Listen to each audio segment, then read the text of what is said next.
how can I define the same inventory policies for a group of item location? So first of all, I need to create a segment for this group of item locations. So let's say I want to create a segment for all my items for which the cost is between 10 and 20. So the query here will be item.cost between 10 and 20. I can already add a business rule here. Let's say I want to add a business rule: safety stock minimum period of cover is equal to 21 days, 3 weeks. I will put a priority of 10 and I will save.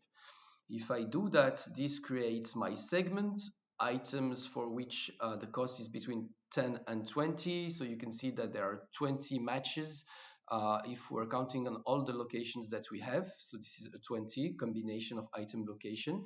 And if I go to the business rule, then I have my business rule that has been created. This is the last one here: items for which the cost is between 10 and 20. The stock minimum period of cover is 21 days.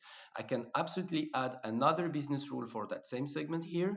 So I can create a new business rule. I can say that the business rule is service level should be at least 98, for instance. Let's put again a priority of 10, and the segment here, I need to pick my segment using the magnifier. Items for which the cost is between 10 and 20, I save, and here I have a second business rule for that same segment for all my items for which the cost is between 10 and 20.